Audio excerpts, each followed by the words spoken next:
en honor al tiempo, partamos, ¿sí? Súper. Bien, hola a todos y a todas, muy buenas tardes y bienvenidos. Mi nombre es María Belén Labraña, soy la directora de la carrera de Fonoaudiología de la sede de Santiago.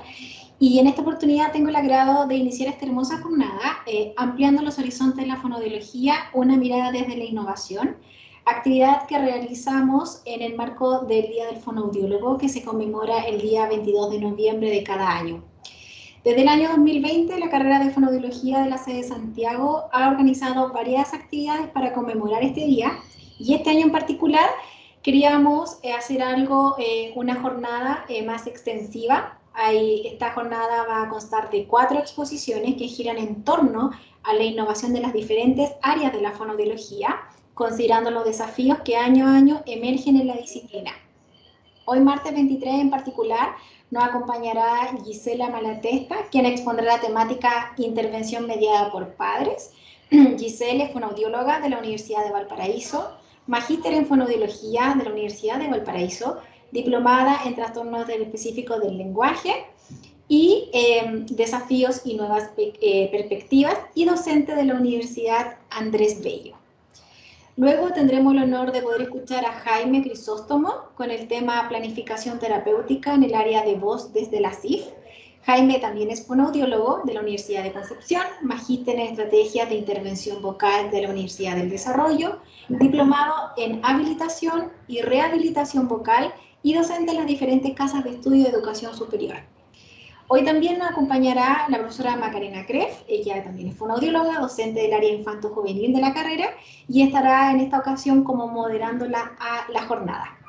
Bienvenida, Maca. Maca, ¿estás por ahí? Hola, sí. ¿Sí? Buenas tardes a todos. Bien, y corrijo, porque no es Crisóstomo, es Crisóstomo. Jaime Crisóstomo. Sí, gracias. Hago la corrección. Me pasa Pero siempre todo caso. Bienvenido igual, te tenemos mucho cariño, Sí. te vamos a estar escuchando con mucha atención, ¿sí? Así que los dejo con Macarena, quien va a estar moderando la actividad. Ella va a estar a cargo de las preguntas y de una serie de encuestas que nos va a entregar mayor información. Maca. Bueno, hola a todos. Vamos ahora a iniciar la charla con Gisela, y contarle que la idea es que ustedes puedan ir participando, haciendo consultas. Si quieren pueden ir dejando las consultas en el chat y yo a medida que van saliendo se las voy haciendo a los distintos expositores para así poder un poco ir haciendo esto más conversado, más fluido.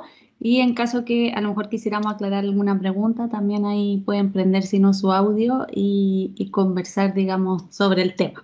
Así que bienvenida, Gisela, y te escuchamos. Gracias, Macarena. Gracias a ti y gracias a todo el equipo que hoy hizo posible esta actividad. Estoy muy contenta de estar acá, de poder compartir de este tema, porque tal como dice el eslogan de las actividades de este año, la innovación en la fonoaudiología es un desafío súper grande. Así que estoy muy contenta de poder compartir con ustedes el tema relacionado con la intervención mediada por padres, porque conversando con algunos colegas me he podido dar cuenta de que es un área todavía no muy explorada en la fonoaudiología. Así que a partir de mi formación y a partir de la experiencia clínica que he podido desarrollar en este ámbito, quiero traer esto un poco a ustedes, acercarlos y tratar de ver si es que siembro alguna semillita de curiosidad para que puedan ir desarrollándose más formaciones y para que puedan incorporarse a este paradigma de intervención. Así que, dicho esto, voy a compartir una presentación. Tal como dijo Macarena, esto es algo muy dinámico, así que si ustedes van teniendo preguntas, pueden ir levantando la mano y pedir la palabra o dejar sus preguntas en el chat. Y Macarena va a ir ella ayudándome un poquitito para ir moderando entonces esas preguntas. Así que, denme un segundo para poner en modo presentación. Y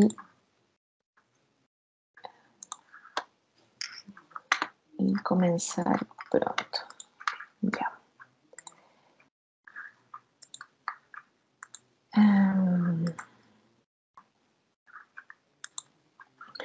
Bien, entonces, Maca, ¿me puedes tú ayudar y decirme si se ve bien la proyección?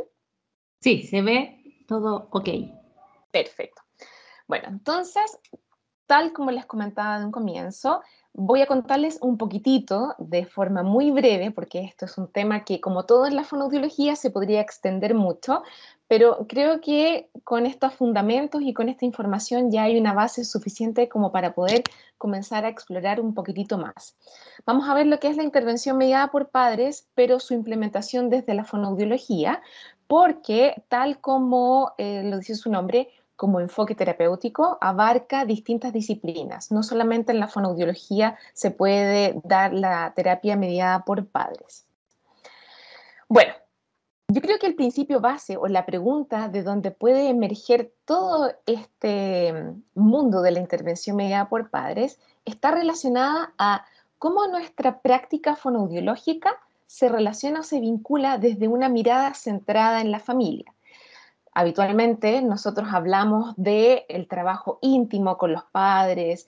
Me voy a situar principalmente en el área pediátrica, puesto que esa es mi área de expertise. En el área de adultos y de personas mayores, me imagino que hay otros paradigmas o hay otra visión. Pero cuando uno trabaja con niños pequeños, con jóvenes, etcétera, la familia, los padres como figura cuidadora, tiene un rol fundamental.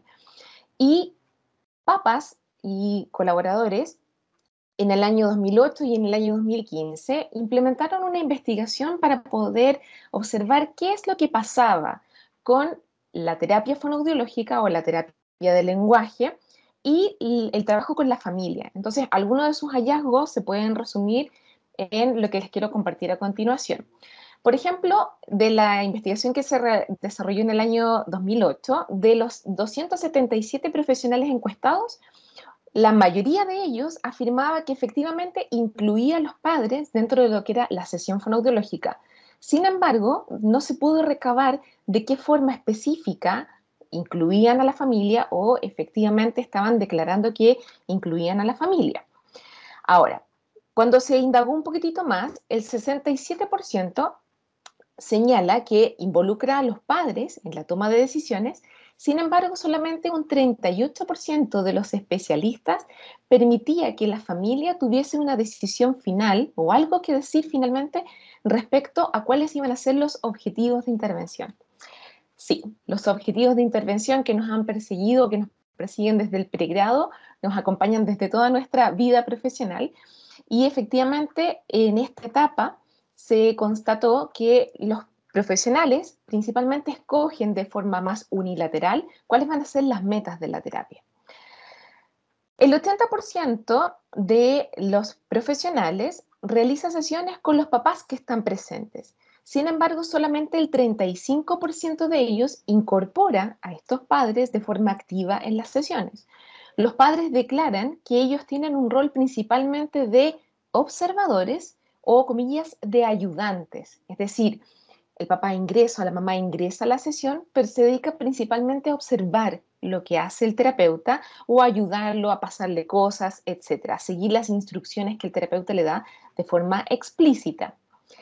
El 95% de los profesionales declara que incluye a los padres en tareas relacionadas para el hogar. Sin embargo, un porcentaje no menor enfatiza en que no se sienten satisfechos con el nivel de compromiso, con las capacidades o con el sistema de creencias que tenga esa familia, e incluso declara que los entornos educativos suelen ser mucho más desafiantes para poder considerar la participación de las familias dentro del proceso terapéutico.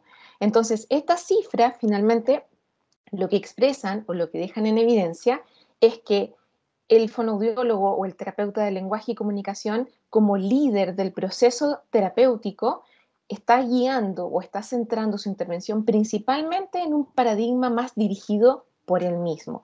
Y si bien considera o declara considerar las necesidades de la familia, las características de la familia, etcétera, a la hora de indagar de forma más precisa cómo se hace eso, no se encuentra información que sea consistente o que sea clara al respecto. Entonces, esto nos lleva inmediatamente a los enfoques de intervención. Nosotros sabemos que existen enfoques de intervención que van fluctuando desde los más naturales a los menos naturales. Un enfoque más natural es aquel que está centrado en actividades o en situaciones que se dan, tal como dice su nombre, de forma natural, y la naturalidad se da en el día a día. En cambio, los enfoques menos naturales están relacionados con un contexto más artificial o una situación creada que el terapeuta implementa o que el terapeuta prepara o planifica para poder dar curso a sus objetivos y con ciertas estrategias que se adapten entonces a ese tipo de terapia. Entre medio estaría un enfoque híbrido que contempla tanto acciones de contextos naturales, pero también resguarda algunas conductas o resguarda una mirada también dirigida por el clínico y por supuesto con sus respectivas estrategias. Entonces, en los entornos naturales podemos identificar entonces el concepto de la intervención mediada. Y hablamos primero de intervención mediada como algo genérico, como algo global, puesto que puede ser mediada tanto por educadores como por padres. Es decir, dado que el contexto escolar o los contextos preescolares, pero los ámbitos educativos más bien dicho, son parte importante de la rutina de un niño, también puede darse la presencia de una intervención mediada por educadores, donde aquí el terapeuta, el profesional, estaría entregando las estrategias a los educadores. Y de ahí entonces podemos desglosar una intervención mediada por educadores y una intervención mediada por padres. Es importante también tener en cuenta que dentro de los contextos naturales o los enfoques naturalistas de intervención, igualmente existe el trabajo centrado o el trabajo que se podría decir que lleva a cabo el profesional, ¿ya? Ahora, ese profesional lo implementa, pero se guía por los sustentos y por los principios de lo que es una terapia naturalista. Entonces, ¿cuáles serían los fundamentos o las bases para un enfoque naturalista? Y esto es súper importante porque es lo que se tiene que traspasar a los cuidadores o a la figura significativa que vaya entonces a implementar este proceso terapéutico. Los principios son la motivación, la interacción significativa, el rol activo y el adulto como una figura facilitadora. Entonces, el principio base que tiene un enfoque naturalista es que los niños tienen que tener una razón para comunicarse. Y esa razón tiene que estar centrada en su interés. Las terapias o las intervenciones naturalistas que son mediadas, ya sea por educadores o por padres, no son únicamente en el ámbito comunicativo, también pueden darse en el ámbito conductual, también se pueden dar en la alimentación, ¿ya? Aquí yo lo describo desde la comunicación, pero también se puede relacionar con estos otros dos ámbitos de desarrollo de la vida de los niños. Entonces, tiene que existir un deseo genuino y un interés genuino del niño que se relaciona con su foco de comunicación. Entonces, eso inmediatamente se despega de lo que nosotros en una intervención más dirigida o desde una perspectiva más clínica, dirigida por el clínico, se centra en una actividad más artificial o una actividad más creada para poder llamar su atención y con eso despertar quizás su interés de comunicación. El lenguaje entonces se tiene que aprender en un contexto de oportunidades para el intercambio. Entonces esta es la base de enseñar o de dar estrategias a los adultos para poder construir el respeto de los turnos y poder entender también que los turnos no se dan únicamente a partir de lenguaje verbal, sino que existen también otras formas de comunicarse y que esos nos van a sentar como base para poder entonces después desarrollar el resto de las habilidades expresivas del lenguaje. El rol activo implica entonces resguardar este espacio seguro para poder cubrir este turno y tener oportunidades para tomar el turno. Y el adulto entonces se convierte en un agente facilitador que a través de todas las acciones organizadas que tiene, facilita y favorece este acceso al lenguaje, obviamente que entregando estímulos que son adecuados, entregando estímulos que son pertinentes y que son estratégicos también para poder ir desarrollando conductas comunicativas. En el contexto de trabajo con los padres y con los cuidadores, quise hacer este alcance porque es algo que siento y percibo que aún no está muy claro, y es que en la fonoaudiología tenemos distintas instancias donde nosotros nos relacionamos con padres y con cuidadores. La intervención mediada por padres dentro de estas instancias sería el nivel más complejo de relación o el nivel más complejo en el cual nos vinculamos nosotros con la figura cuidadora. Antes de eso están los talleres para los padres y están las asesorías para padres. ¿Qué tienen todas estas acciones en común? Que todas se sustentan en lo que es educación para padres. Todos utilizan la educación para padres como una herramienta de información. La diferencia está en que, por ejemplo, un taller para padres es una instancia o es un momento donde un grupo de cuidadores o de figuras significativas, generalmente padres, madres, etcétera, de niños de ciertas características, se reúne para poder recibir información general, es decir, información que podría cubrir un amplio espectro de necesidades o un amplio espectro de contenidos de trabajo. Generalmente los talleres de estimulación oportuna del lenguaje entran dentro de esta categoría. Una asesoría ya, en cambio, es una instancia más individualizada, pero generalmente las asesorías no vienen precedidas de un proceso de evaluación tan específico o tan individualizado. En general, las asesorías, si bien se basan y contemplan información individual del desarrollo de un niño o de una niña, contemplan ciertas acciones que no tienen un nivel de complejidad tan alto y no se sustentan en una evaluación tan completa. En cambio, una intervención mediada por padres es un proceso que es sistemático, que proviene de una evaluación acabada, completa y que aborda distintas dimensiones en el ámbito del desarrollo de la vida de ese niño y que además tiene un seguimiento y una sistematización en el tiempo, puesto que trabaja con objetivos de intervención. Entonces, es súper importante tener claro estos 3 niveles en los cuales nosotros vamos trabajando con padres. Entonces, ¿qué es la intervención mediada por padres específicamente en el ámbito de la fonoaudiología? Podríamos hablar, o Robert y Kaiser la describen entonces como una intervención triádica, ¿ya? ¿Por qué? Porque estas 3 figuras, que son los cuidadores, el terapeuta y la niña o el niño, se enfocan en capacitar a esta figura significativa para que pueda implementar una terapia o una intervención que mejore el desarrollo lingüístico o el desarrollo comunicativo de sus hijos. Aquí el terapeuta tiene que ser una persona capacitada, es decir, tiene que ser una persona que ha sido entrenada previamente o que cuenta con algún nivel de formación específico para poder desarrollar una intervención mediada por padres y los entrena entonces para que puedan aprender a utilizar estrategias puntuales que estimulen el lenguaje de sus hijos de una forma organizada y de una forma rutinaria, es decir, relacionada con el día a día. El éxito que tenga una intervención mediada por padres va a depender de que ellos vayan aprendiendo y vayan utilizando estas estrategias de forma persistente, es decir, que sea algo frecuente y que sea juicioso, que tengan precisión para saber cuándo van a utilizar cierta modalidad o cuándo van a utilizar ciertas estrategias y con qué propósitos para sus hijos.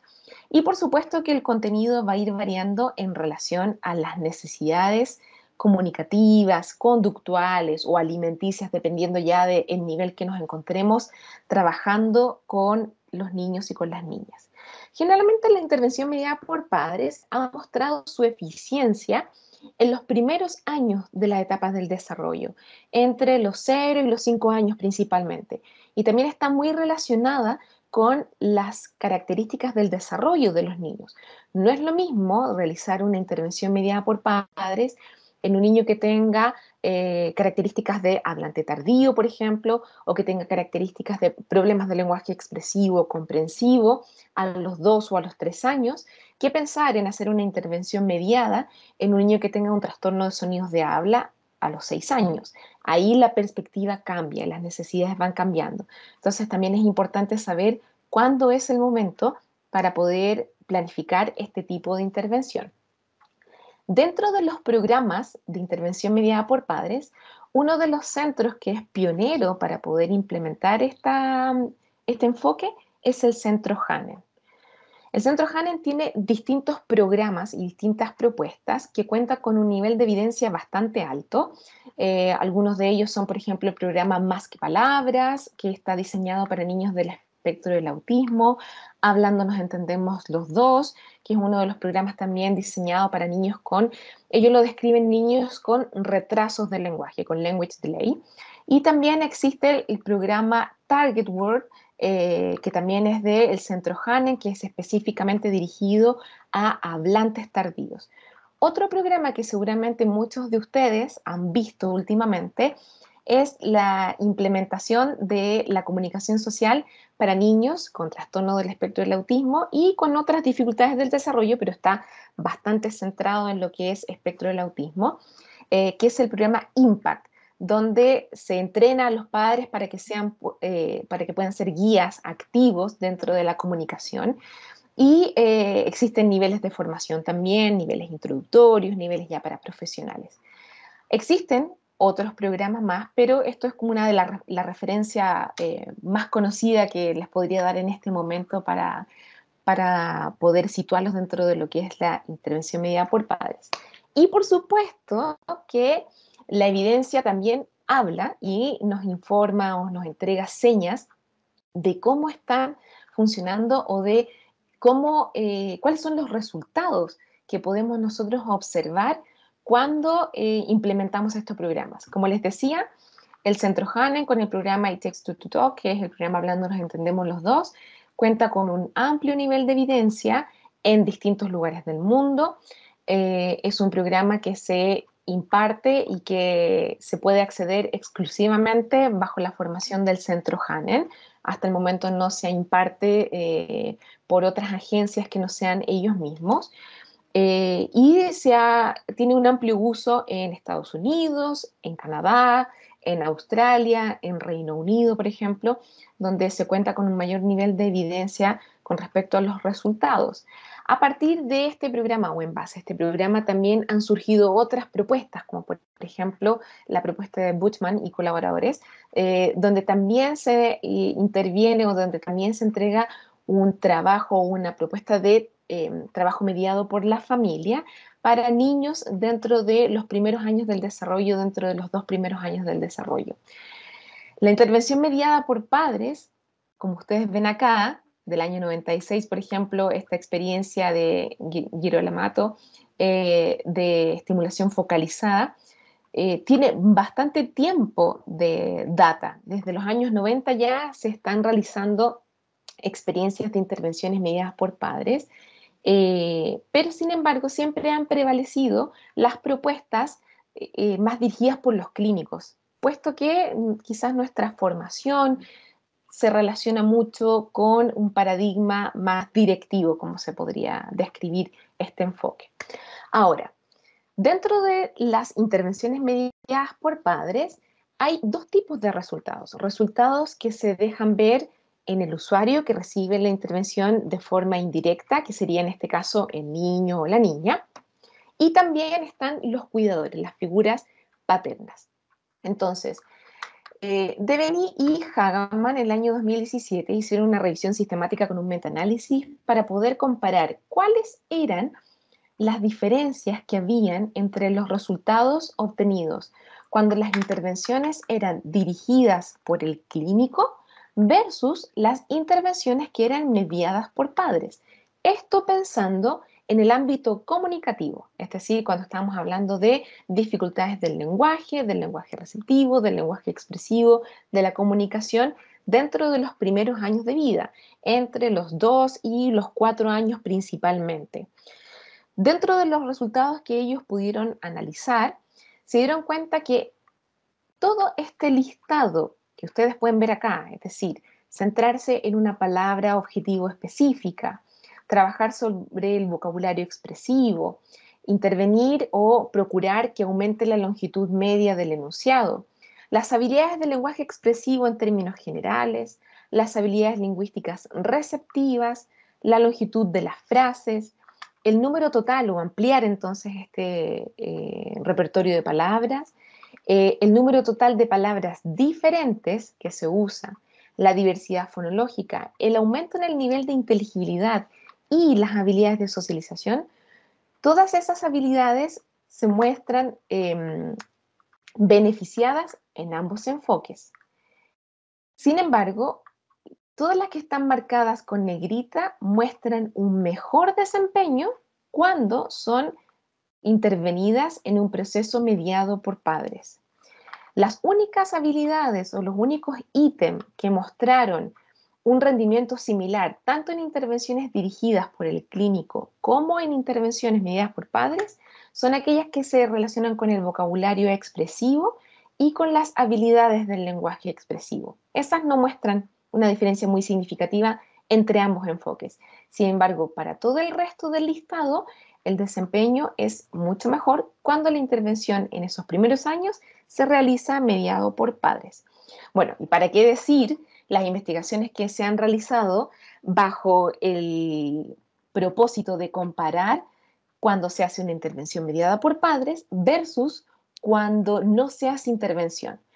Y podríamos pensar, pero ¿por qué no hacer intervención? Bueno, no hacer intervención porque el consejo o la visión de que esperemos y veamos qué pasa cuando los niños son muy pequeños, cuando tienen 1 año y medio, 2 años de vida, es bastante popular y es bastante común de encontrar en todas partes. Es un fenómeno transversal mundial, yo podría decir. Entonces, existe también evidencia que compara cuando hay niños que no se han sometido a procesos de intervención porque las familias han decidido esperar y ver qué es lo que pasa con el tiempo, versus grupos experimentales donde efectivamente se ha implementado una intervención, los padres han participado y se ha visto rápidamente el progreso y el cambio en el desarrollo de esos niños. ¿Y cuáles son los resultados para los cuidadores? Bueno, hay principalmente información respecto a 2 ámbitos relevantes. Por una parte, hay un input lingüístico que es más regulado, es decir, los padres aprenden entonces a simplificar su lenguaje, a expresarse o hablar más lentamente para poder entonces focalizar cierta información lingüística, palabras, estructuras específicas que se están trabajando o que se están estimulando con sus hijos. Y por otra parte está el impacto sobre las rutinas cotidianas, puesto que el uso activo de las estrategias es algo que transversalmente se tiene que usar en las distintas rutinas en las cuales los niños se van relacionando con sus cuidadores. Cuando nosotros hacemos una terapia fonoaudiológica dirigida por el clínico, ya sea en un centro específico donde la familia viene o ya sea en la casa de la familia, generalmente el profesional va, llega a la casa o la familia llega donde el profesional, se da una intervención, hay información o intercambio, hay observación, hay pautas, etcétera, pero luego la familia se va a la casa y muchas veces la familia lo que hace es que hasta que no se vuelva a dar la próxima sesión, no se generan nuevas instancias de estimulación. Obviamente que hay familias que son más comprometidas o altamente comprometidas y que cumplen con estas indicaciones que les dejan los terapeutas, pero muchas veces las indicaciones son abordadas como o son recibidas como ejercicios específicos o puntuales que se tienen que hacer en un momento del día. En la rutina nosotros enseñamos las estrategias para que el objetivo lingüístico que está siendo trabajado pueda ser abordado en distintas rutinas y eso se planifica de forma activa con la familia. Entonces, eso permite también que se puedan instaurar las conductas y esto se transforme en un estilo de interacción y no solamente en un proceso que tiene un fin y que tiene un término, sino que los padres generan cambios en su forma de interactuar con sus hijos y adquieren un rol mucho más sensible a las necesidades o a las características de sus hijos para poder entonces generar esto como un estilo de vida, se podría decir, o un estilo de interacción, un estilo de comunicación. Entonces, para ir ya finalizando, ¿cómo se da la estructura para poder organizar una intervención mediada por padres? Existe un momento que es la evaluación y el momento del tratamiento. En la sesión de evaluación hay principalmente 3 focos. Uno es la niña o el niño que yo estoy evaluando, que se centra entonces en reconocer cuáles son las necesidades comunicativas y el nivel de desarrollo. Para esto yo implemento mis procesos de evaluación tradicionales que yo conozco, apropiados a las edades y a las necesidades que quiero identificar. Entonces, si tengo escalas de desarrollo, utilizo la observación clínica, utilizo el juego como una técnica de evaluación, pero además también evalúo el juego como parte de la actividad cognitiva y hago una buena descripción de eso, aplico quizás alguna prueba del desarrollo general o algún tipo de cuestionario, perfecto, eso funciona bien. Para un niño más grande, un test, perfecto. Estoy recopilando entonces toda la información necesaria que después me va a permitir a mí escribir y entregar mi clásico informe fonoaudiológico con la información. Pero en ese informe también tiene que ir una descripción no menor, que es de los padres. Y aquí los padres entonces también son evaluados. ¿Qué es lo que yo tengo que evaluar? Las dinámicas de interacción. ¿Qué significa esto? Que para yo poder intervenir o para poder detectar cuáles son las necesidades de educación que tengan esos padres en cambios de interacción, en aprendizaje de estrategias, etcétera, tengo que saber cómo interactúan esos padres con su hija o esos padres con su hijo. Tengo entonces que hacer una evaluación por observación y puedo utilizar algún cuestionario específico, puedo elaborar yo una pauta y en función de eso voy describiendo cómo se va dando esta interacción, cuál es el rol que utiliza el padre o cuál es el rol que le da a su hijo, cómo se da la interacción, cuáles son las palabras que utiliza, cómo verbaliza, cuánto verbaliza. Y por supuesto, no menor todavía, hacer una evaluación del entorno. ¿Qué significa eso? Describir las rutinas de funcionamiento familiar. Entonces, yo hago una recopilación de información para que los padres me cuenten cuáles son sus rutinas, cómo está estructurada su rutina, cuál es el nivel de participación que tiene el hijo dentro de esas rutinas, cuál es el nivel de comodidad o de ajuste o desajuste que pueda tener el hijo dentro de la rutina y por qué se da ese desajuste, si es que existiera un desajuste. Y también las redes de apoyo son un elemento fundamental también para conocer, porque muchas de estas familias tienen ambas figuras cuidadoras que trabajan de forma activa, que están inmersas en el mundo laboral y muchas veces participa un tercero dentro de esta familia. Entonces, a mí me ha tocado trabajar mucho también o incluir mucho a los abuelos, a las abuelas, como figuras cuidadoras significativas que pueden tanto como participar en la sesión como pueden informarse a partir de lo que los cuidadores principales, ya sea los padres, las madres, etcétera, les traspasen entonces a ellos como redes de apoyo. Dentro de los instrumentos que yo podría utilizar para desarrollar esto está, por ejemplo, la entrevista basada en rutinas, que es una de las propuestas de McWilliams, o también aquí puedo, para detectar las redes de apoyo, puedo realizar un ecomapa, que es un instrumento ágil y que me permite entonces tener como una fotografía, se podría decir, del funcionamiento entonces de esa familia. Luego ya cuando tengo mi evaluación neta, tengo mi informe ya establecido y la familia está en conocimiento de las necesidades de intervención, hago la planificación entonces de la terapia. La selección de los contenidos va a estar relacionado con las habilidades que tributan a la cobertura de las necesidades. Es decir, yo tengo que detectar también cuál es el impacto que tiene esta dificultad comunicativa o dificultad lingüística en el desarrollo o en el funcionamiento de estos pequeños niños. Normalmente, bajo mi experiencia, yo trabajo principalmente en intervención medida por padres en niños hablantes tardíos. Y mi experiencia principal se relaciona en que la familia consulta cuando empiezan a ver que sus hijos o sus hijas están altamente frustrados por comunicarse. Entonces, los papás como que esperan o postergan, porque muchas veces el consejo del entorno es ese, como esperar o postergar un poco la intervención o la llamada al profesional, porque son chiquititos, porque todavía no es tiempo, démosles tiempo, etcétera. Pero cuando los papás empiezan a ver que los niños se frustran porque no pueden expresar algo, porque lloran, he tenido niños o mamás que me cuentan que los hijos dan portazos, que se enojan y se van a la pieza, dan un portazo porque simplemente no están siendo comprendidos por sus padres, por sus cuidadores principales. Eso es lo que muchas veces motiva entonces a la consulta, más incluso que la motivación externa que pueda ejercer otro familiar o una persona del entorno. Y cuando ya tengo entonces claro cuáles son los contenidos, las habilidades, presento eso a la familia y de forma conjunta se hace una planificación donde se seleccionan los objetivos. ¿Y qué significa eso? Que yo le presento a la familia cuál es el nivel de desarrollo por el cual podría transitar su hijo o su hija, y ellos escogen entonces cuáles son las metas y hacia dónde van a llevar esas metas. Alguien podría pensar, pucha, pero qué peligroso, porque quizás los papás quieren una meta o quieren lograr algo que su hijo todavía no está en condiciones de hacerlo. Generalmente eso no pasa. ¿Por qué no pasa? Porque esto es precedido también por un proceso de entrenamiento que se acompaña por educación para padres.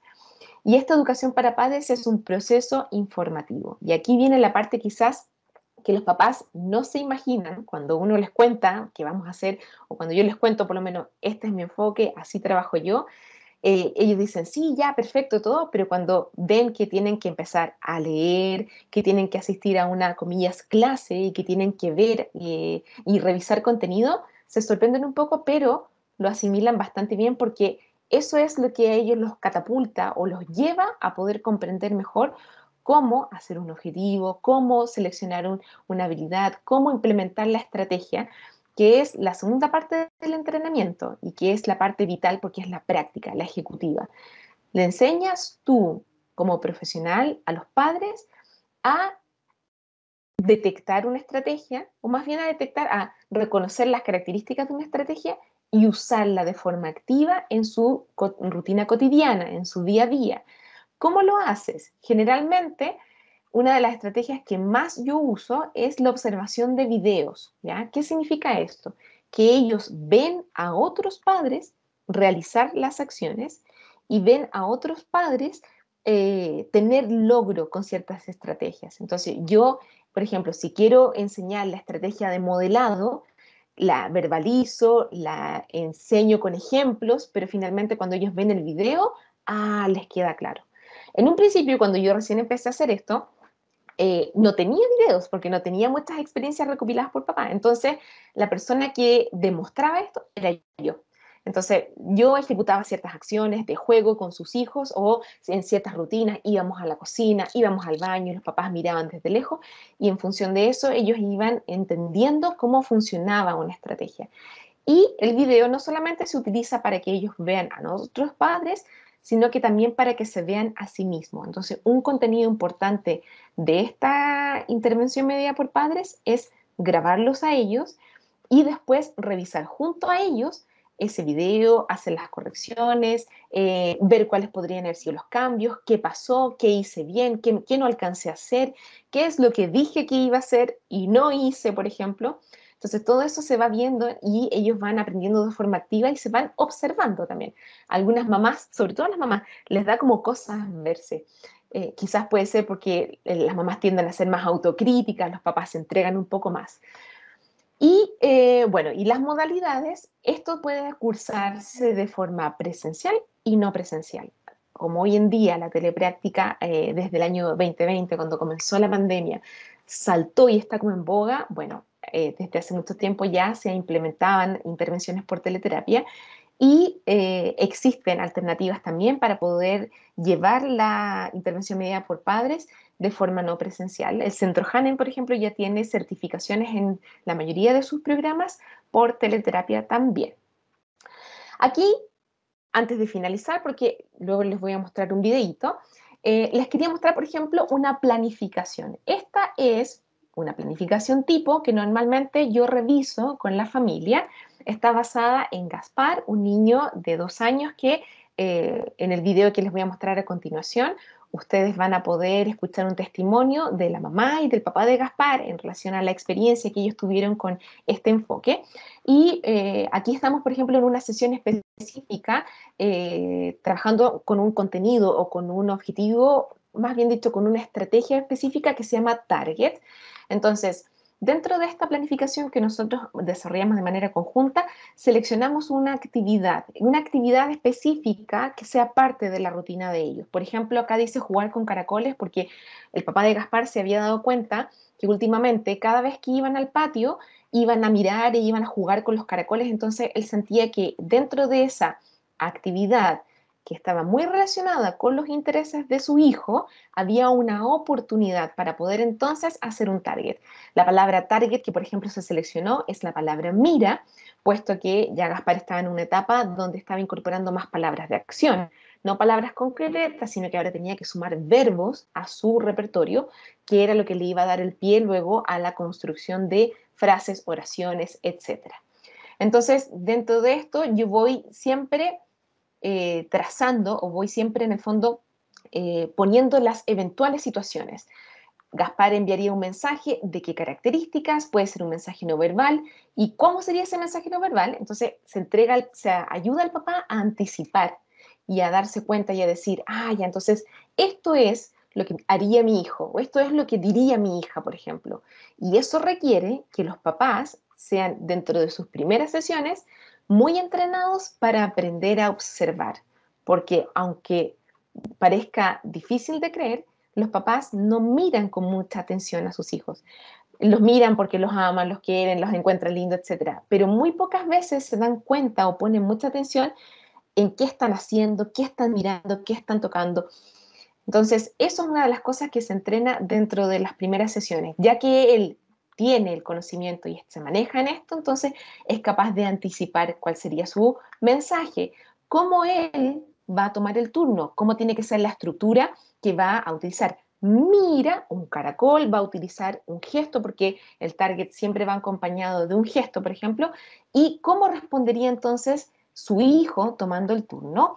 Quizás su hijo va a imitar la palabra caracol y va a apuntar el caracol, entonces él nuevamente va a tomar el turno y va a generar entonces una extensión o una expansión, más bien dicho, de ese mensaje. Entonces, aquí yo voy recreando una escena o hago como una especie como de role-playing imaginario, donde los papás entonces planifican y se anticipan y luego tienen que ejecutar. ¿Cómo lo ejecutan? Funcionamos entonces a partir de las grabaciones. Yo hago una grabación siempre en la sesión que estoy con ellos, pero les pido a ellos también, como tarea, siempre ellos tienen que enviar videos relacionados con sus objetivos. Entonces, si ellos tienen una rutina que se ejecuta en el baño, tienen la misión entonces de enviar videos ejecutando esa rutina en el baño y las vamos entonces revisando siempre sesión a sesión en el acompañamiento. ¿Ok? Para finalizar, les quiero compartir un testimonio. Los papás de Gaspar accedieron de forma muy amable y con muy buena disposición a compartir un mensaje para hablar de su experiencia en lo que es la intervención mediada por padres. Así que vamos a ver un videito. Este es un video que era muy extenso, entonces traté de editarlo y de reunir las partes que pudiesen ser más significativas, pero hay mucha información que no se pudo compartir en honor al tiempo. La voz de Nicole, que es la mamá de Gaspar, se escucha muy bajito, entonces quizás ustedes van a querer darle un poquito más de volumen, en cambio la voz de Alejandro se escucha un poco más fuerte. Terapia convencional con audiología que no está dando ningún resultado. Llevaba ya harto tiempo y seguía estancado, no habían palabras nuevas, entonces quisimos probar algo distinto, que fue lo que Gisela nos presentó. Yo era de esas mamás que preguntaba mucho, le preguntaba mucho a él, tratando de que él dijera algo, y lo hacía repetir para que él pudiera hablar y pudiera soltar alguna palabrita, pero nada de eso resultaba. No resultó la terapia convencional y tampoco resultó ese plan de hay que hacerlo repetir o hay que preguntarle para que pueda hablar o hay que hablarle todo el día. No daba resultado.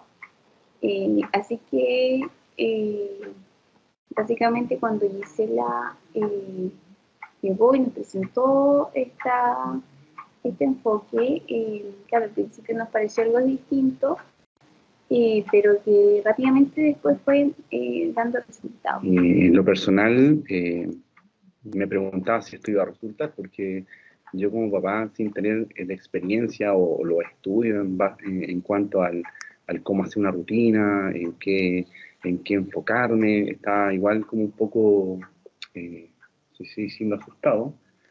pero ahí después Gisela nos fue haciendo estas sesiones a nosotros, nos fue entregando, transfiriendo los conocimientos como para aplicarlo acá a Gaspar, y así fuimos avanzando semana a semana, donde nosotros nos juntamos con Gisela, nos explicaba, nos daba una presentación, veíamos videos, y eso después nos tocaba a nosotros aplicarlo con Gaspar. Básicamente cambiando nuestra forma de interactuar con Gaspar. Yo dejé de preguntar y empecé, en vez de preguntar, empecé a hacer más comentarios. Todavía estoy en eso, estoy aprendiendo y sobre todo aprendí a respetar los tiempos, a empatizar, a respetar los turnos, a mirar, a escuchar, pero sobre todo eso, a dejar de preguntar y hacer comentarios más que preguntar, y eso con el tiempo fue dando buenísimos resultados. Nosotros, al involucrarnos mucho con Gaspar, nosotros estábamos generando ese cambio en él. Nosotros, en lo particular, recomiendo totalmente este enfoque porque esto está enfocado en lo que es principalmente la familia. Cambiamos un poco el switch de cómo nosotros nos relacionábamos con papá, lo cambiamos totalmente, y eso también nos trajo beneficios tanto principalmente para él como a nosotros. Mejoró su estado de ánimo, ahora Gaspar repite mucho, ahora se comunica. Gaspar pasó de hablar 7 palabras y 7 o 6, y ahora tenemos más, llegando a las 100 palabras, ya está armando frases, y eso a nosotros nos tiene muy contentos, muy feliz. Yo veo los videos en los cuales Gisela nos muestra el antes y el después, y es totalmente como era antes y como soy ahora.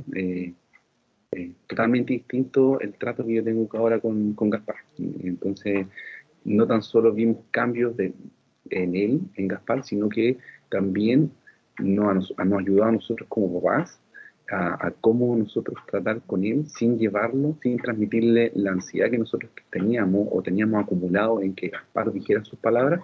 Lo eliminamos totalmente, y eso fue semana a semana, y estos meses de trabajo vimos que Gaspar es un niño totalmente distinto, y eso, seguimos trabajando en el sentido de que ya esto se vuelva algo más natural, y ahí vamos muchos cambios día a día con Gaspar, así que totalmente recomendable. Bueno, entonces ahí ustedes pudieron escuchar un pedacito del testimonio de el Ale y de Nicole, que son los papás del Gaspi. Hay mucha información que quizás podría profundizar, hay muchos detalles, hay muchas cosas más por saber de la intervención mediada por padres, pero me gustaría escucharlo a ustedes. No sé si hay alguien que tiene alguna pregunta. Voy a dejar de compartir la pantalla para poder verlos y vernos. Gracias, Gisela, por tu presentación, muy clara, ¿ya? Como tú ahí decías, digamos, hay diferentes metodologías centradas en intervención de padres, pero quedó muy claro, digamos, cuál es el objetivo, cómo es. Y te tengo una pregunta que me ha hecho alguien por interno también. Estoy aquí a doble pantalla, así que tengo aquí otro lado donde me hicieron pregunta. Y una tiene que ver con, hay diferentes tipos de familias, ¿ya? Según las diferentes familias, un poco, ¿cuál es tu experiencia como que hay familias que son más abiertas, por decirlo así, a lo que es una intervención mediada por padre, pero hay otras familias que también a lo mejor les acomoda más esto de terapeuta niño y como ciertas indicaciones, pero no como tú decías, finalmente la intervención mediada por padre justamente va un poco en un cambio tanto desde el adulto como del niño para poder finalmente mejorar la comunicación y todo lo que es la interacción y los padres estar muy conscientes de qué estrategia usar en pro de el avance, ya sea lingüístico, comunicativo que se espera. Entonces, como un poco ahí, digamos, se selecciona qué familia sí podría ser más idóneo a una intervención mediada por padres que a lo mejor otro tipo de modalidad. Yo creo, Maca, que está muy relacionado en cuál es el lugar o cuál es el proveedor del servicio, porque hay países, acá por ejemplo en nuestro sistema de salud no existe, no está regulado esta modalidad de intervención como parte de algún programa, no está resguardada en algún programa específico. Si bien existen, por ejemplo, programas del programa Chile Crece, propuestas relacionadas con talleres o educación para padres o las salas de estimulación, es muy distinto a realizar una intervención mediada por padre que en otros países sí se contempla y está incluso cubierto por los seguros de salud, etc. Entonces, cuando el proveedor es una agencia a la cual ellos tienen que quizás seleccionar a los padres por ciertas características, es un procedimiento muy distinto que cuando la familia es la que busca la intervención. Por ejemplo, la misma familia de Gaspar, que yo quise que ellos compartieran un testimonio porque el caso de ellos fue se podría decir un poquito emblemático. Tal como contaba la mamá, ella en un principio ya había pasado por una intervención tradicional. Ella empezó con la estimulación de Gaspar justo a comienzos de este año y un pleno periodo de pandemia. Entonces, ella escogió una asesoría, estaba haciendo asesorías con una fonoaudióloga a distancia durante 3 meses sin obtener avances en relación a las pautas que le daba la colega. Entonces, la recomendación de la colega fue que buscaran un fonoaudiólogo que fuera a ver a Gaspar, a la casa, que fuera de forma, en el fondo, hacer un trabajo directo. Entonces, ella empezó a buscar y me contactó con ese objetivo. Cuando yo le presenté mi propuesta, ella me dijo, pucha, mi hijo, la verdad es que yo estoy buscando como una persona que trabaje con él directamente, porque ya hicimos esto como de que nosotros hiciéramos actividades para él. Le dije yo, lo lamento, pero este es el enfoque porque generalmente para niños muy pequeñitos yo creo que esta es una forma ideal de trabajar. Ya, perfecto, yo te puedo recomendar a alguien y más o menos como yo creo que 2 meses después ella me volvió a contactar y me dijo, ¿sabes qué? Nos gustaría con el Ale probar el enfoque. Y así fue como yo llegué a trabajar con ellos y como tú pudiste ver a partir del testimonio, todos pudimos ver la experiencia que tuvieron. Y yo creo que llevábamos como yo creo que como 2 sesiones de trabajo, cuando ella un día me dice, ¿sabes qué? Me dijo, yo te voy a contar que después de que yo hablé contigo, igual vino una fonoaudióloga a la casa. Me dijo, yo encontré una fonoaudióloga que viniera a ver y vine a trabajar directamente con él. Pero me dijo, pero no dio resultado, porque en el fondo todas las cosas que ella le proponía a él, como que a él no le llamaban la atención, como que él no enganchaba con eso. Y eso en realidad no significa que la colega sea mala o no funcione, significa simplemente que el foco en el cual hay que poner esto es distinto. Como tú dices, existen una amplia variedad de familias y yo creo que lo primero que hay que hacer es informar bien a la familia de qué trata el programa. Entonces, los programas, por ejemplo, del Centro Hanen, el programa Hablando nos entendemos los dos, tiene dentro del programa una sesión inicial que es de orientación, que se llama. Y en esa sesión de orientación se entrega toda la información. Entonces, los padres asisten, así como de forma masiva, y luego ellos deciden si es que quieren o no ese tipo o ese enfoque de intervención. Entonces está muy relacionado con la elección que haga la familia en función de lo que ellos han sido informados. Y algo que también tú comentabas era que un poco acorde un poco a lo mejor a las posibles características del niño o a lo mejor las características del grupo familia y aparte ese posible diagnóstico, esta intervención va cambiando, qué es lo que se adapta, qué es lo que cambia acorde un poco a esas características.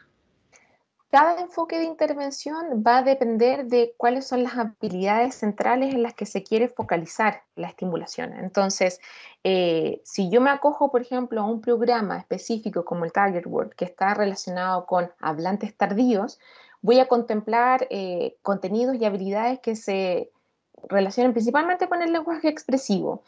En cambio, si yo quiero escoger, por ejemplo, una propuesta como el Hablando nos entendemos los dos, que es para niños que tienen un espectro del desarrollo con mucho mayor compromiso, por ejemplo, que quizás niños que puedan tener alguna condición genética o una condición asociada de base, alguna característica de ese tipo, y no solamente un problema del lenguaje, es decir, niños quizás con más dificultades comprensivas, también entonces yo voy seleccionando contenidos en relación a esas necesidades. Y una cosa que creo que es importante considerar es que la intervención mediada por padres, primero, no tiene por qué ser la única instancia de trabajo que exista con los niños, ¿ya? Por ejemplo, en el programa Impact, Ana comenta que las familias pueden estar siendo entrenadas para poder implementar un proceso mediado, pero de forma paralela el niño también puede estar con sesiones de intervención dirigidas por el clínico, entonces tampoco son excluyentes. Y por otra parte, una intervención mediada por padres con un programa específico tampoco tiene que ser algo que dé solución definitiva al problema, porque muchas veces los papás preguntan, sobre todo papás que tienen que ingresan las propuestas del Hablando nos entendemos los dos y que son niños que tienen condiciones del desarrollo asociadas, ellos saben que con eso no van como a lograr nivelar ninguna habilidad, pero sí van a optimizar mucho sus habilidades comunicativas y después la terapia va a continuar. Pero la gran ganancia de la intervención mediada por padre está relacionada con las destrezas que desarrollan los cuidadores, que eso es algo, un nivel de sensibilidad que adquieren, que es muy distinto quizás a lo que se puede hacer mediante una intervención más dirigida por un clínico. Muchas gracias, Gisela, muy, muy claro todo, así que te agradecemos ya por tu tiempo y por esta excelente presentación. Y ahora vamos a dar paso en honor al tiempo, como tú también decías un poco, a seguir con el programa. Así que vamos a dar paso a Jaime Crisosto. Ahí está, ¿ya? Jaime es fonoaudiólogo de la Universidad de Concepción. Él es magíster en estrategias de intervención vocal de la Universidad del Desarrollo y diplomado en habilitación y rehabilitación vocal, y a su vez es docente en diferentes casas de estudios de educación superior, y hoy nos va a hablar sobre planificación terapéutica en el área de voz desde la CIF. Así que bienvenido, Jaime. Te escuchamos, y también decirle a los asistentes que pueden ir dejando preguntas en el chat, o si quieren pueden, digamos, ir levantando su mano y consultarle en el momento. Así es. Gracias, Macarena, por la invitación. Bueno, felicitar a Gisela, súper interesante la presentación previa. La verdad es que, bueno, yo no soy de infantil, así que mucho no conozco de los avances que se han hecho, y me parece interesante esta forma de intervención que proponía. Así que mis felicitaciones y mi admiración para Gisela. Gracias, Jaime. Bien, y también agradecer la invitación para hablar de este tema que vengo desarrollando hace un rato, como una preocupación que nace como desde la pedagogía. En mi rol de docente, siempre nos vemos enfrentados como profes del área de voz a revisar la planificación terapéutica, ¿verdad? Y bueno, ocurre no solo en el área de voz, sino que también en todas las áreas, ¿verdad? El tema es que, claro, yo cuando me enfrentaba a revisar la planificación terapéutica, había muy poco material, y mucho de lo que se hacía venía de alguna manera como arrastrándose como desde una fuente bibliográfica bien poco clara, bien difusa, muchas cosas que se hacían porque sí. Entonces, eso finalmente impulsó la realización de este trabajo, que terminó convirtiéndose en una propuesta de investigación, o sea, en una propuesta de planificación que fue publicada, ¿verdad?, este año en la Revista Chilena de Fonoaudiología, y que de alguna manera busca evidenciar cuáles son las bases de la planificación terapéutica en el área de voz. Evidentemente hay algunas cosas que aquí son específicas para el área y hay otros elementos que se pueden aplicar a otras áreas también. Y descubrí un montón de cosas interesantes cuando me empecé a meter en este tema de la planificación, cuestiones que quizás estaban muy lejanas a lo que había pensado inicialmente. Cuando uno empieza a hablar de la planificación, ¿verdad? Bueno, y algo importante es que si hay alguna idea o alguna duda, me interrumpen, ponen algún comentario en el chat. Yo no soy muy formal como para exponer, así que la idea es que vayan interrumpiéndome nomás. Pero cuando uno piensa en la planificación, uno piensa, ¡oh, qué fome! Como que es lo primero que uno piensa, o por lo menos lo que me pasaba a mí. Así como, ¡oh, que latero, que fome! Y cuando uno está después trabajando, ¿verdad? Dice, bueno, en realidad como que parece que no es tan necesario hacerlo, porque cuando nos ponemos a trabajar no nos sentamos a planificar y resulta más bien un proceso asociado como al aprendizaje de cómo intervenir en la U. Pero muchas veces en el trabajo posterior no lo hacemos realmente o lo hacemos o lo tenemos tan integrado finalmente que lo hacemos de manera más bien mental. Entonces, el tema es que yo me fui dando cuenta con las lecturas y con los artículos que empecé a leer, que este no era un problema exclusivo de la fonoaudiología, sino que es un problema de todas las ciencias de la rehabilitación, de Kine, de TO y por supuesto de fono porque es la más nueva, ¿verdad? No hay una forma clara de investigar, o sea, perdón, de planificar.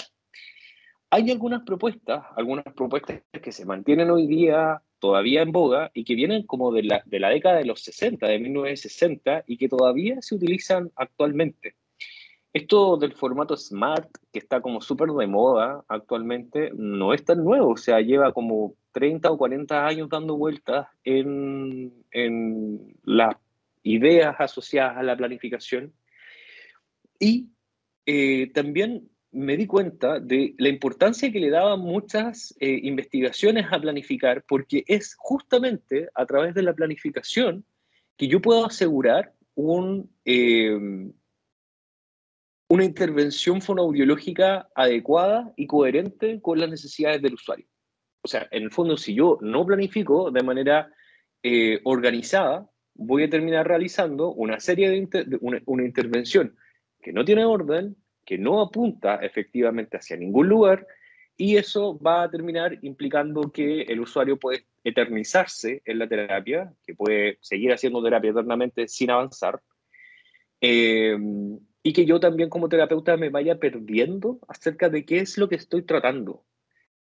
Sobre todo con usuarios, por ejemplo, que ya conozco, que ya llevo cierto tiempo tratando, es súper fácil para el terapeuta perderse. Sobre todo en usuarios que tienen múltiples dificultades vocales, por ejemplo, en este caso. ¿Bien? Entonces, bueno, está la propuesta de la CIF, que es bien conocida. Yo creo que la mayoría de nosotros la conocemos, y para quienes no, la propuesta de la CIF viene a tratar de entender ciertos trastornos o enfermedades como condiciones de salud, ya no desde una perspectiva biomédica, sino que desde una perspectiva más bien biopsicosocial, de alguna manera. Bien, incorporando una visión comunitaria a las condiciones de salud. Entonces, inicialmente, esta propuesta de la CIF, que uno podría pensar que quizás es súper vieja, y la verdad es que tiene recién 20 años o un poco menos, sale de esta idea de solamente preocuparse de la función y la estructura del cuerpo y empieza a observar la actividad dependiendo de esa estructura y función y cómo esa estructura y función me permiten una participación social particular. ¿Ya? Esto mediado por factores contextuales que tienen que ver con factores ambientales y factores personales que van a interferir en la manera en que el usuario, ¿verdad?, determina cómo se siente o cómo le afecta esa enfermedad, ¿ya? Antiguamente, entonces, solamente lo que se observaba era esto, como cuál era la enfermedad, dónde estaba la alteración, ¿verdad? Y desde ahí se trataba y cómo esto se incorporaba a la vida del usuario no era relevante. El tema es que después se propone la CIF, ¿verdad? Y, por ejemplo, voy a poner un ejemplo porque creo que esto hace muy coherente la incorporación de la CIF desde un punto de vista fonoaudiológico. Por ejemplo, tenemos una fractura en la mano, ¿verdad? No puedo, no tengo una estructura ósea normal en la mano, ¿verdad? Entonces ahí yo tendría una estructura, una estructura alterada, ¿verdad? Eso me va a impedir, por ejemplo, tomar un vaso. Por ejemplo, tomar un vaso no lo voy a poder hacer porque tengo la mano fracturada y esa sería la actividad. Y como yo no puedo tomar un vaso porque tengo la mano fracturada, no voy a poder participar, por ejemplo, de reuniones sociales, de un carrete, de un cumpleaños, etcétera, ¿verdad? Porque como no puedo tomar un vaso, voy a preferir no asistir porque no puedo beber, qué sé yo. Es como un ejemplo muy general. El tema es que en fonoaudiología, y no solo en el área de voz, sino que en todas las áreas, la actividad y la participación están íntimamente ligadas, ¿ya? ¿Por qué? Porque la comunicación es un fenómeno social. Entonces, lo que hace la ACHA en esta reorganización de la propuesta de la CIF, como vemos acá, es que considera ya no 3 niveles de estructura, función, actividad, participación, sino que 2. Y junta la estructura y función con, perdón, por un lado, y junta actividades y participación. ¿Por qué? Porque al comunicarme porque el comunicarme ya es una actividad social. No puedo separar la actividad de la comunicación de la participación en la sociedad. No se puede, o sea, cuando yo hablo con alguien. Eventualmente también puedo hablar solo, pero eso no tiene una función comunicativa, por lo tanto no estaría alterado si es que yo tengo una disfonía, porque este diálogo interno no necesariamente pasa por hablar en voz alta, ¿verdad? Entonces, esa es una primera situación novedosa que propone la ACHA para las planificaciones en el área comunicativa, de juntar, ¿verdad?, la actividad y participación en un solo aspecto, porque resulta muy artificial esto de separar actividad y participación para la fonoaudiología en particular. Sigue teniendo pleno sentido en la kinesiología, en la terapia ocupacional, etcétera, pero en fono, por ser la comunicación una actividad social, no la puedo separar actividad y participación. Eso como primer aspecto a considerar. Entonces, dentro de esta propuesta, porque finalmente al final, después de tanta lectura y tanta, como de llenarme de información, dije, bueno, aquí hay que proponer, ¿verdad?, algo a partir de todo lo que ya más o menos existe en el área. Y aparece entonces esta propuesta que tiene 2 niveles. Una primera etapa que se denomina marco terapéutico, que de alguna manera como que setea o permite configurar cuáles son las condiciones que van a permitir una intervención adecuada. O sea, las condiciones que yo voy a considerar y que envuelven a la planificación terapéutica de la intervención propiamente tal. Y una segunda etapa, que es la etapa de organización terapéutica, que aquí debería haber un 6, se me desordenaron los números, 6, 7, 8 y 9, bueno, se entiende. Y que continúa, ¿verdad?, con el proceso de planificación, analizando ya los aspectos, lo que conocemos clásicamente como la organización de los objetivos, ¿verdad?, etcétera. Bien, entonces vamos a revisar esta primera etapa de marco terapéutico y luego nos vamos a ir acá a la organización terapéutica. La primera etapa de marco terapéutico, entonces, tiene estos 5 elementos que hay que considerar y que nos van a permitir organizar ¿verdad?, la intervención terapéutica en general. Lo primero que tenemos que determinar son los parámetros que vamos a intervenir. Puede resultar obvio, ¿verdad? Cuando yo planifico, tengo que determinar qué cosas, qué aspectos voy a intervenir del usuario. ¿Y cómo yo voy a saber eso? Bueno, a partir de la información que obtengo de la evaluación, ¿verdad? Yo cuando evalúo a un usuario, voy a considerar toda esa información que yo obtuve, sea cual sea la pauta que yo estoy utilizando para evaluar, ¿verdad? Y la voy a vaciar, ¿verdad?, en mi intervención terapéutica. Voy a ir detectando todos los elementos que aparecieron alterados en mi pauta, ya sea parámetros locutivos como no locutivos, y voy a decir, ya, este es el cuerpo de elementos que tengo que intervenir, sin determinar todavía cómo lo voy a hacer, etcétera, sino que solamente tener súper claro qué es lo que tengo que intervenir, ¿ya? Y para eso necesito una lectura crítica de mi proceso de evaluación y poder efectivamente evaluar todos los aspectos que me interesan, ¿ya? El criterio de jerarquización, bueno, también es importante y viene en el fondo a decir, bueno, ya tengo toda esta información que yo obtuve del proceso de evaluación, ¿cómo la ordeno? ¿Qué es lo que tengo que hacer? ¿Verdad? Y en general, históricamente se ha definido el criterio funcional, sintomatológico y evolutivo, que viene más bien de una tradición más de la planificación infantil, pero que el criterio evolutivo en voz no lo podemos aplicar, ¿verdad? Sino que más bien podríamos hablar de un criterio funcional y un criterio sintomatológico.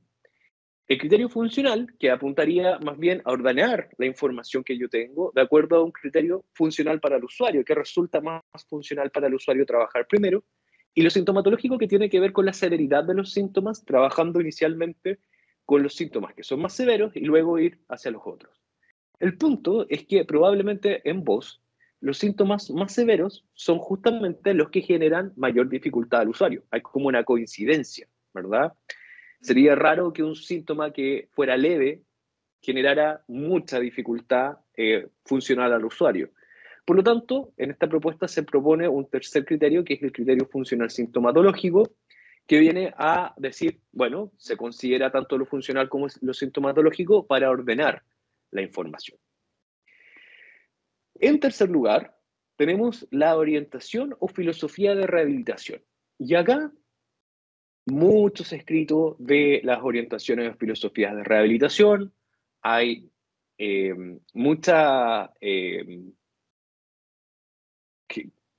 hay mucha diferencia, ¿verdad?, entre los diferentes terapeutas sobre qué criterio es el mejor, cuál funciona más, cuál tiene más evidencia, etc. Pero en definitiva, pareciera que con todas las aportaciones de Stempel, de Belau, de Farías, las revisiones que se han hecho respecto de, que ha hecho el mismo Stempel de su propuesta inicial, esta propuesta supone 4 orientaciones.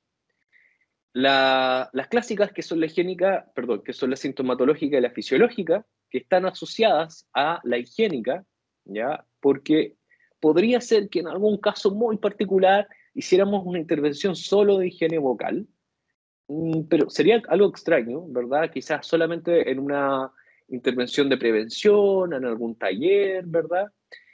Y tenemos la higiénica sintomatológica, la higiénica fisiológica, que implica un abordaje higiénico y también sintomatológico, fisiológico, y la terapia ecléctica, que básicamente considera elementos de cualquier nivel, ¿ya?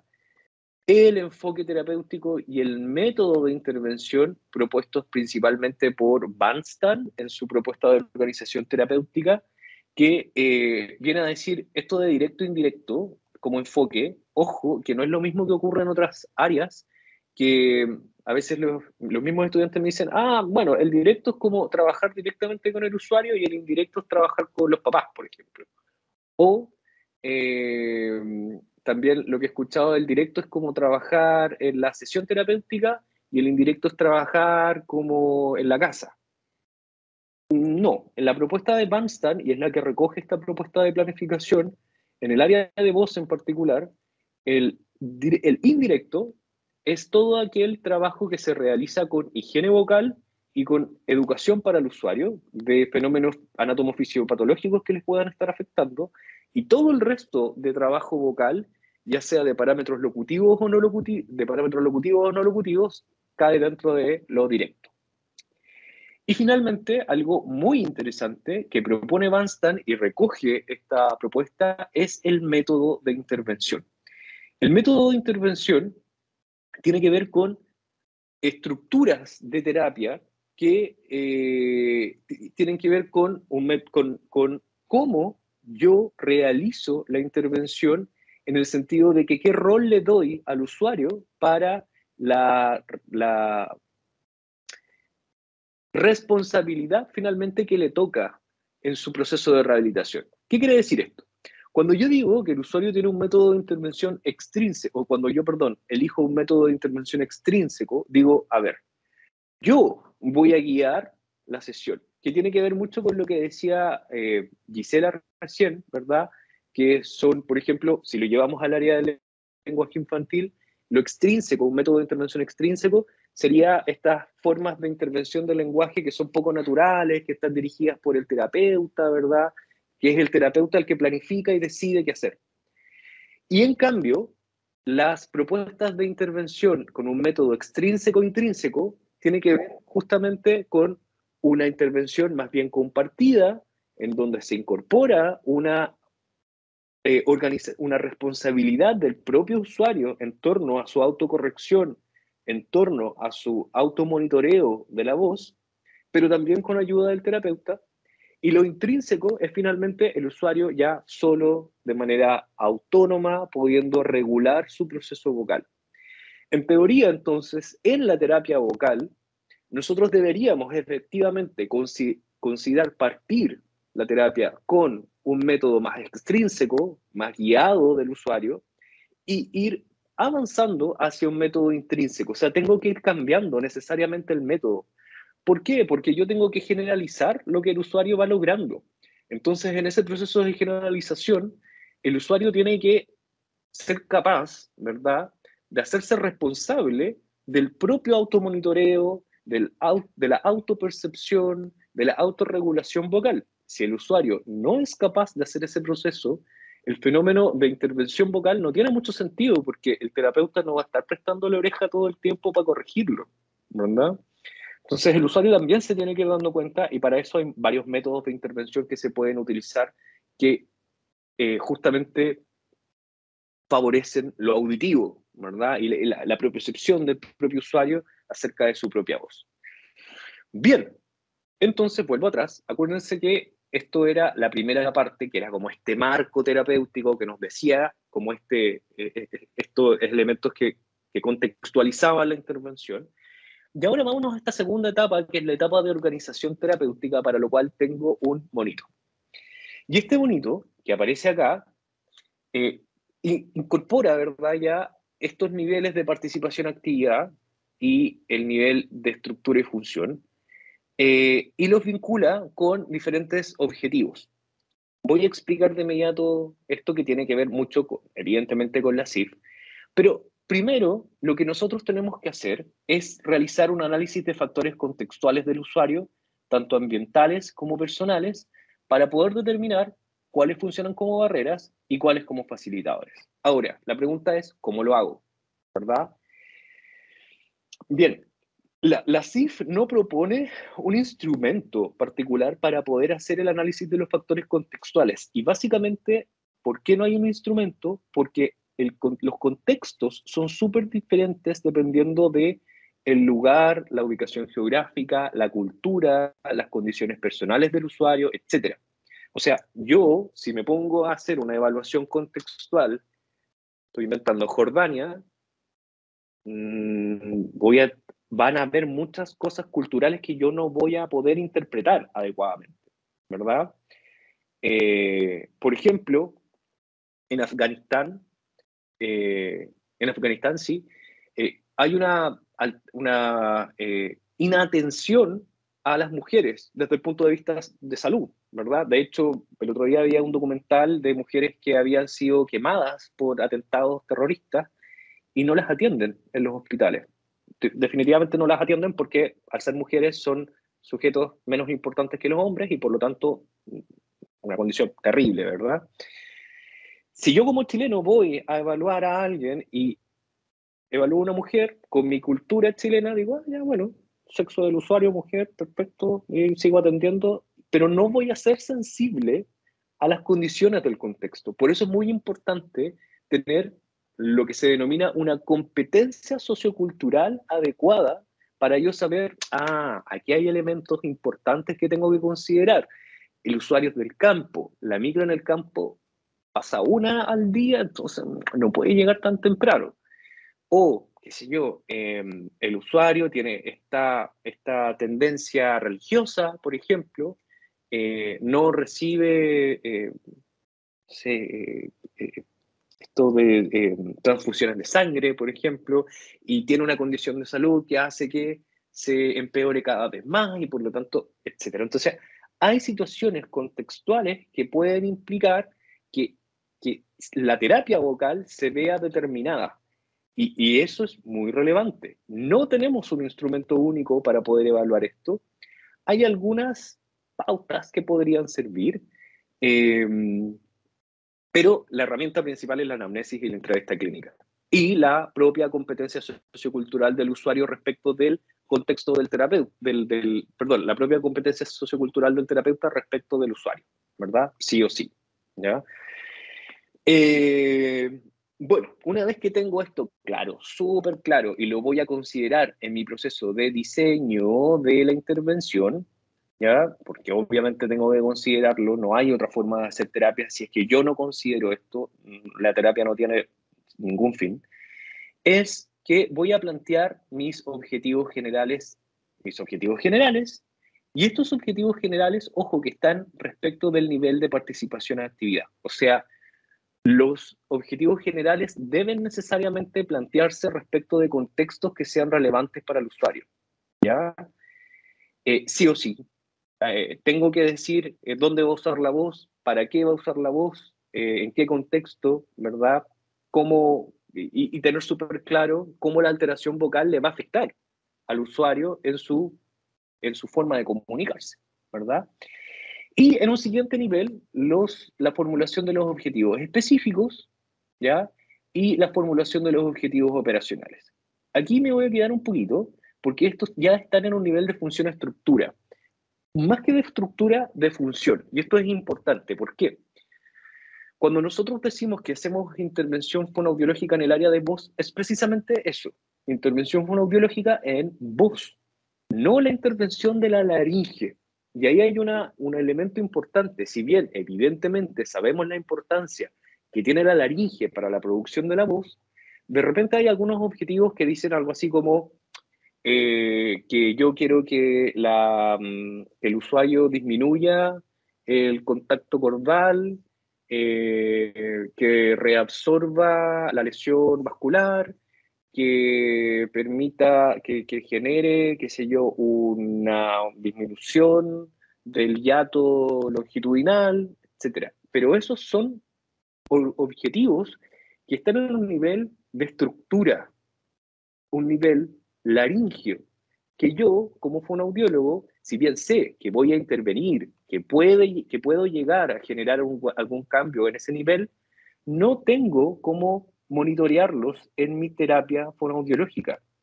Yo puedo hacer un objetivo terapéutico, yo puedo hacer un ejercicio, pero en definitiva, yo no sé si ese ejercicio está generando más, menos hiato, está reabsorbiendo la lesión, sí, no. O sea, para saber eso tendría que tener un examen de imagen, ¿verdad? Una naso, una laringostrobo, etc.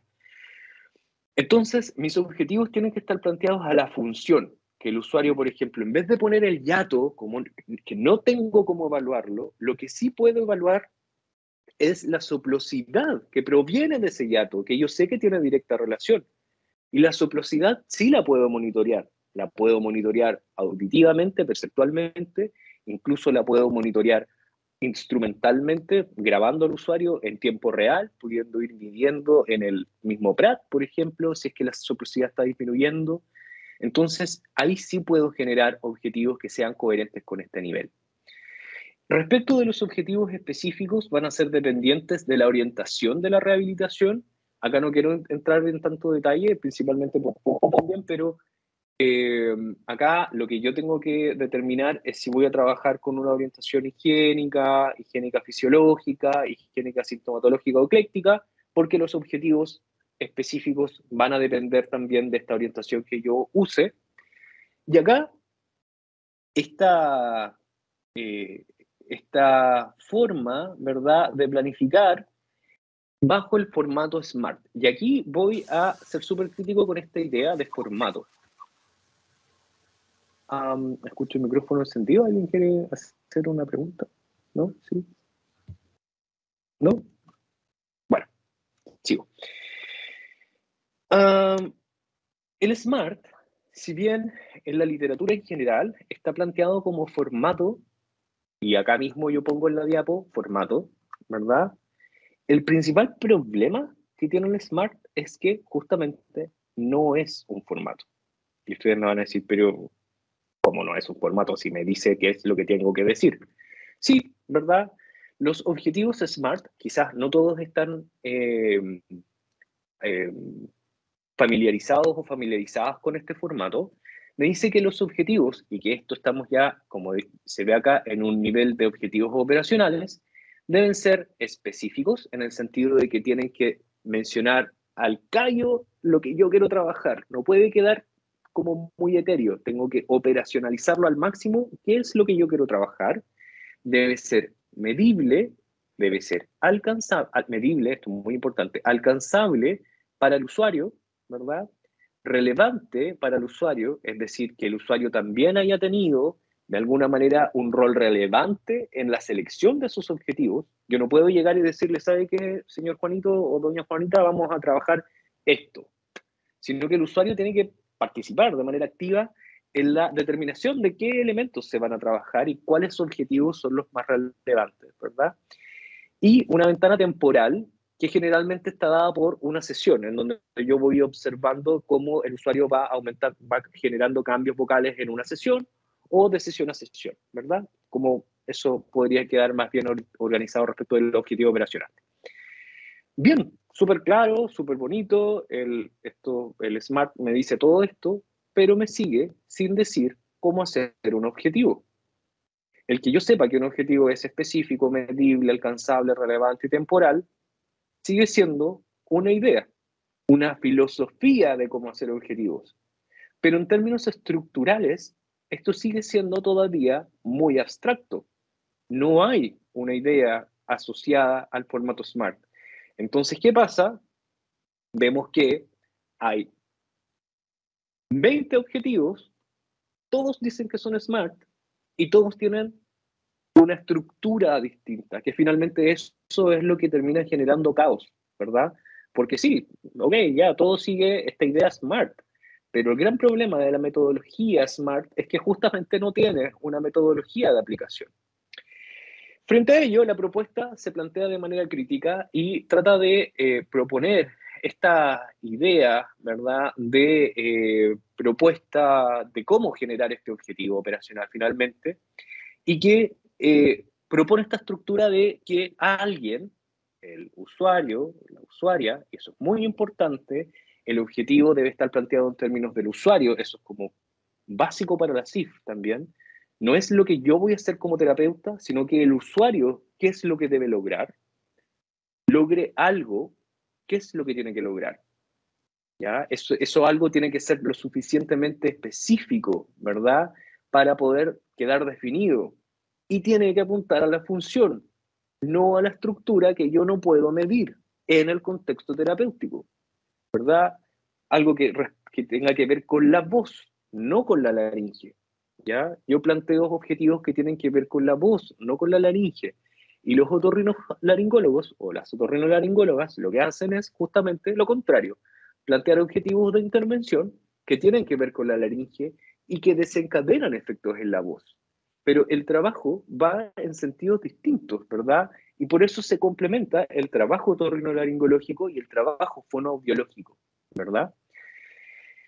con alguna estrategia o procedimiento, ¿verdad? Particularmente definido para ese usuario. ¿Qué es lo que voy a hacer? ¿Qué técnica voy a hacer? Muchas veces acá también se plantea definir quizás el número de repeticiones en base a la fisiología, a la fisiología del ejercicio, ¿verdad?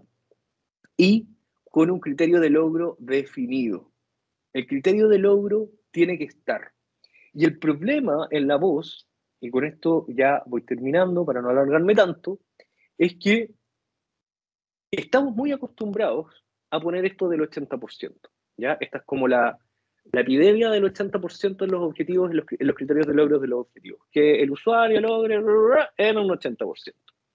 En el caso de infantil pasa lo mismo, en el caso de adultos también, etc. El punto es que hay algunos aspectos terapéuticos que sí se pueden contar, ¿verdad?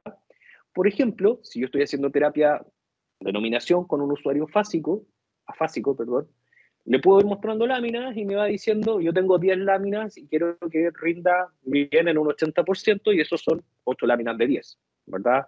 Si me contesta 6 o 7 correctas y el resto no logró el objetivo. Y eso es súper contable, ¿verdad?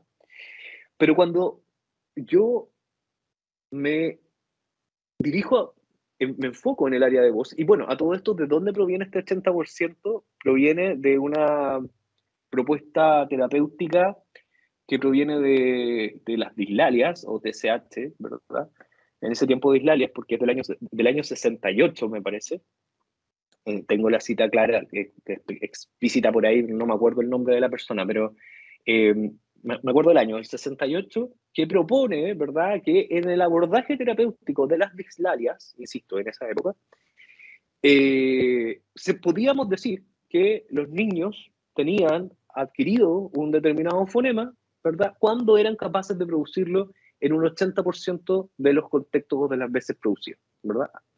Bien, el problema fue que tomamos eso, que era de infantil y que tenía que ver con terapia de dislalias, ¿verdad?, para todo, ¿verdad? Y de ahí se genera un caos. ¿Por qué? ¿Qué pasa en el área vocal? No podemos contar la voz. Yo no puedo decir que el usuario disminuye la soplosidad en un 80%. ¿Cuánto es un 80%? ¿Cómo mido la soplosidad? El problema de la voz, justamente, es que es multidimensional. No es reducible a un número. Y esa multidimensionalidad implica muchas dificultades en su cuantificación. Por eso hay muchas formas de evaluar la voz y ninguna es mayor o mejor que la otra. Para tener una evaluación vocal completa, tengo que tener mucha información. Test de autopercepción, una laringostroboscopía, electroglottografía, información de medidas aerodinámicas, la evaluación clínica de los parámetros locutivos, la evaluación clínica de los parámetros no locutivos, la historia clínica, la anamnesis, y con eso, con suerte, puedo llegar a alguna idea general acerca de cómo está el usuario, ¿verdad? Entonces, eso implica dificultades en los criterios de logro. ¿Qué se propone desde esta propuesta, entonces? Criterios de logro que son cualitativos, ¿verdad? Y que implican medir la voz desde el punto de vista quizás más perceptual. Por ejemplo, que el usuario descienda la soplosidad, ¿verdad? No puedo cuantificar cuánto, porque la soplosidad no se puede cuantificar. O puedo establecer una escala, ¿verdad?, que propone que a partir de Rosati o de Gervás, ¿verdad? Y eso está muy en línea con una forma de realizar los objetivos que se llama GAS, Goal Attainment Scale, que es una forma súper vieja de hacer objetivos, ya que yo puedo inventar que cuantifico algo que no es cuantificable, como la voz. O hay otros elementos que sí se pueden cuantificar en terapia vocal dependiendo de la orientación filosófica que siga. Por ejemplo, si yo quiero realizar un ejercicio de fortalecimiento diafragmático, eventualmente podría estar trabajando contracciones diafragmáticas y eso podría contabilizar, etc. Ahora, ¿a qué punto quiero llegar? Que, ojo, que no porque un usuario, que esto es un error que yo veo comúnmente muchas veces como, sobre todo en los internos, las internas, el usuario hizo 10 veces el ejercicio y lo hizo bien, logró el objetivo. No, ese es un error, porque lo que yo estoy midiendo no es justamente si el usuario hace o no hace el objetivo, perdón, hace o no hace el ejercicio, sino que si el ejercicio genera un efecto en la voz. Y para yo saber eso, tengo que necesariamente, lo que siempre digo, sacar al usuario del ejercicio. Ok, yo estoy trabajando con nasales, perfecto, sé que quiero adelantar la resonancia, quiero que la voz tenga más proyección, quiero que el usuario salga de acá, sino que llegue acá, ¿verdad? Perfecto. Y le hago repetir 10, 15, 20 M, la que usted quiera. Pero ¿cómo sé si eso tuvo efecto o no? Bueno, lo saco del ejercicio, lo llevo al lenguaje espontáneo, escucho cómo era la voz antes y cómo era la voz después. Si yo no saco al usuario del ejercicio, no sé si ese ejercicio tiene efecto. Los ejercicios vocales tienen que tener efectos inmediatos. De inmediato el usuario tiene que sentir un cambio. De inmediato yo tengo que escuchar un cambio. Si la terapia no genera cambios inmediatos, no lo va a hacer a largo plazo. Y es imposible que eso se generalice. Entonces, siempre yo tengo que generar y escuchar los cambios que estoy produciendo para poder asegurar un éxito terapéutico. Eso. Muchas gracias por la atención. Espero no haber sido tan latero. Jaime, muchas gracias por tu presentación. Yo creo que es algo que un poco como docente de áreas, a veces tratando también de ver cómo igualar entre un poco las diferentes áreas, el cómo plantear objetivos, también porque a veces los mismos estudiantes que en un área me enseñan de una forma, en otra área de otra, y finalmente eso también un poco genera también confusión en el estudiante, pero muy interesante un poco la mirada. Tal como tú hablabas, está el SMART, pero también un poco finalmente cómo ir midiendo un poco la generalización de ciertos objetivos o ciertas conductas, no basándose solo en ese 8 de 10, 9 de 10, sino ahí también ampliando un poco a ver también estrategias, con qué ayuda lo está logrando, con cuál no, y un poco cómo ir viendo. Y ahí dentro de eso, ¿existe algún formato específico para esa reacción de objetos generales o específico en base a cómo lo planteaste? Sí, hay una propuesta que justamente recoge esta crítica que se hace el SMART y que es el formato Smarter, que en el fondo lo que hace justamente es una propuesta de Hertz del 2012, que propone justamente una forma de bajarlo, ¿ya? De bajarlo y de incorporarlo en términos estructurales, porque en términos generales uno sabe más o menos hacia dónde tiene que apuntar el objetivo, pero no sabe cómo bajarlo. Ahora, esta estructura está propuesta para el área de adultos y específicamente para el área de trastornos neurocognitivos, pero para trastornos motores o para el área vocal no hay una propuesta específica. Hace muy poquito salió una propuesta también de Bandstan, este año recién, acerca de un formato de estructura de tratamiento. Pero la verdad no he tenido tiempo de leerlo, así que ahí no me voy a cargar de lo que dice. Pero sé que salió algo hace muy poquito de Bandstan y me interesa leerlo, así que ahí no sé qué es lo que habrá propuesto. Pero sí hay un par de cosas nuevas ahí que mirar. No te escucho, Madalena, estás muteada. Te digo, pero ahí nos dejas el autor. Así que ahí... Sí, Bandstan. Ahí hay que para buscarlo. Interesante. Y en voz no es mi área de expertise ya, yo voz lo oí en la universidad, de ahí no es mi área de expertise, he aprendido mucho en los exámenes de título, de grado, donde me he ido actualizando.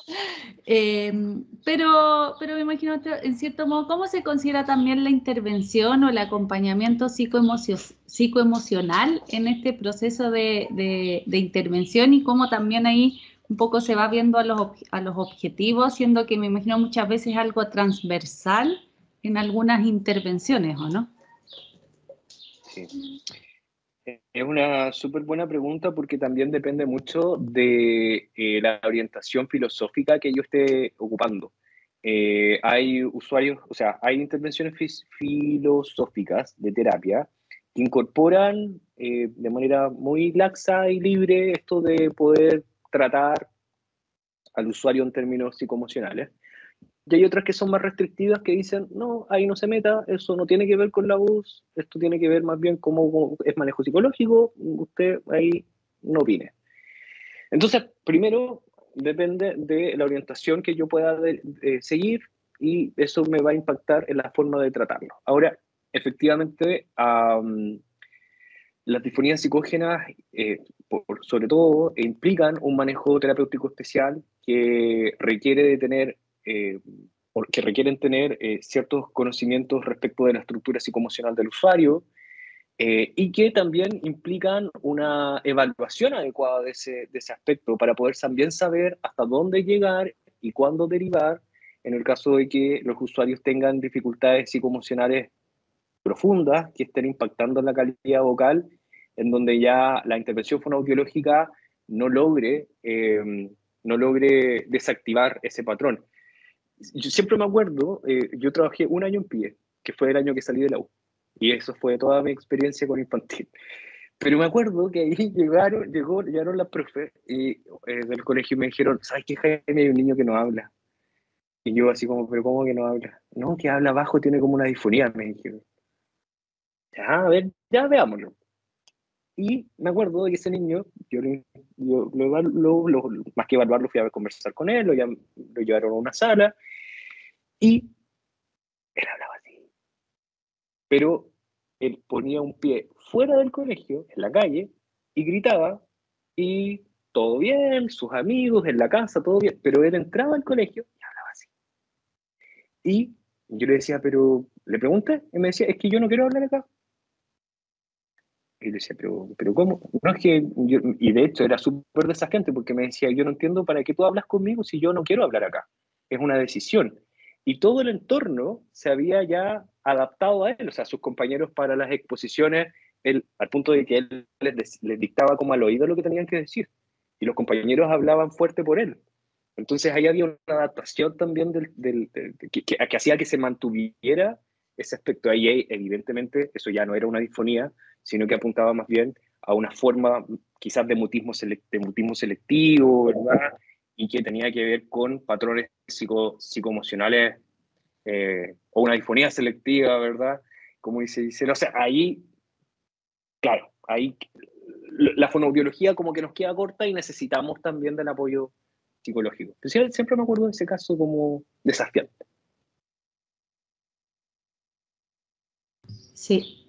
Y bueno, agradecerte, yo ahí también me quedo con esta reflexión de lo que fuiste exponiendo un poco justamente la crítica ahí al Smart. Ya vamos a buscar ahí ese que dices que es de adulto y bien interesante un poco para ir viendo, porque si bien hay siempre críticas, pero bueno, cómo la vamos concretizando ahora a esa bajada, como tú dices, y irlo viendo, así que muy interesante. Agradecer a Jaime, a Gisela por sus presentaciones, un poco en el marco de esta celebración del Día del Fonoaudiólogo y la Fonoaudióloga, y a todos los asistentes dejarlos invitados, digamos, a responder a la encuesta que está en el chat. Así que muchas gracias y bueno, quedan todos invitados mañana a la segunda parte, digamos, de esta jornada. Muchas gracias. Gracias a ustedes. Chao, Estamos en chao. contacto. Chao, que estén muy bien. Que estén muy Chao, bien. Jaime. Chao, Gise. Nos vemos.